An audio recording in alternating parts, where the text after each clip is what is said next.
और बिहार की राजनीति में आज एक बड़ा परिवर्तन हुआ है। नीतीश कुमार जो 2005 से मुख्यमंत्री रहे हैं, यशस्वी मुख्यमंत्री रहे हैं, राज्य के लिए उन्होंने बहुत अच्छा काम किया है, सुशासन लाया है, सब किया उन्होंने। अचानक उनको हटाकर राज्यसभा भेज देने की बात सामने आई है। तो अब भाजपा जदयू की सरकार चल रही है, ये दोनों मिलके जो निर्णय करें अपनी सरकार चलाने के लिए वो दोनों सक्षम हैं। मगर नीतीश कुमार जैसे व्यक्ति को जिस तरीके से मुख्यमंत्री पद से किनारे करके राज्यसभा भेज दिया गया है, लगता है शेल्टर में भेज दिया गया उनको, तो ये तरीका नहीं जचता है। ये लगता नहीं है कि निर्णय सामान्य तरीके से हुआ है। पिछले 2 दिन के भीतर जैसी गतिविधियां दिल्ली से पटना तक चलती रही हैं, तो यही लगता है कि एक स्कीम के तहत, एक डिजाइन के तहत ये किया गया है, जिसकी कोई जरूरत नहीं थी।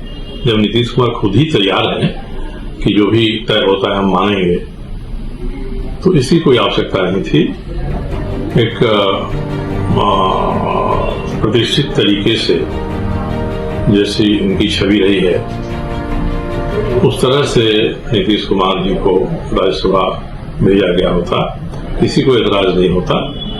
इस तरीके से मेरे जैसे व्यक्ति जो अपने आप को उनका मित्र मानते हैं, नजदीकी मानते हैं, उनको भी धक्का लगा है। जनता दल के जो सामान्य कार्यकर्ता हैं, उनके भी फोन आ रहे हैं। ये निर्णय पच नहीं रहा है किसी से। अचानक ये काम हमने कर दिया, तो मुझे उम्मीद है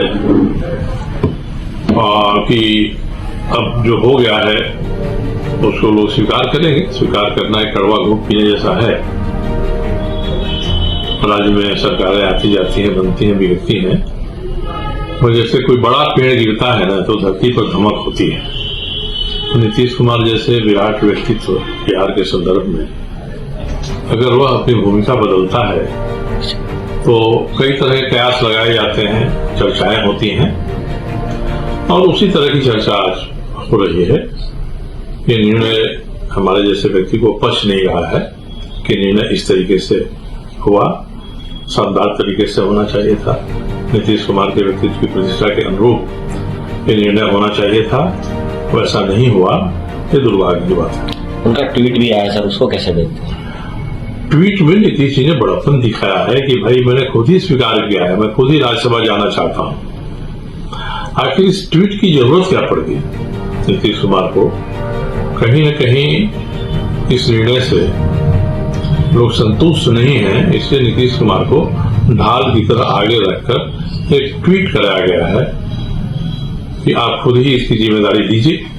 वो नीतीश कुमार जी सबके नेता रहे हैं, कोई कभी भी उनकी व्यक्तिगत आकांक्षा नहीं रही है जिसके कारण से उन्होंने कुछ काम किया है। तो जब सबके नेता रहे हैं, बड़े नेता रहे हैं, तो उनके जो समर्थक हैं, उन समर्थक को भी उनसे कुछ उम्मीद है। और इस ट्वीट को लोग पसंद नहीं कर रहे हैं। ये मान रहे हैं कि जो घटना हुई है उसको ढकने तोपने का काम इस ट्वीट के माध्यम से हो रहा है। और मेरे जैसे बहुत सारे लोग हैं जो आहत हैं इससे। और पता नहीं बिहार के आगे की राजनीति पर इसका क्या प्रभाव पड़ेगा। नीतीश कुमार जी जिस तरह से बिहार को आगे ले गए हैं, वैसे ही आगे कोई सरकार बनेगी तो उनके निर्णयों को उसी रूप में लागू करेगी कि नहीं करेगी। उन्होंने शराबबंदी करने का बड़ा फैसला लिया था। राज्य के बड़े रिसोर्स संसाधन को बात करके उन्होंने ये निर्णय लिया था। तो आगे आने वाली सरकार क्या करेगी? शराबबंदी को जारी रखेगी या राजस्व मिलेगा इससे निर्णय में परिवर्तन करेगी? तो देखना ही है। हम लोगों को कोई एतराज नहीं है कि भाजपा और जनता दल मिलकर एक नई सरकार बनवा रहे हैं। हम लोगों को एतराज या तकलीफ इसी बात की है कि जिस तरीके से ये हो रहा है, वह तरीका नीतीश कुमार के व्यक्तित्व के अनुरूप नहीं है।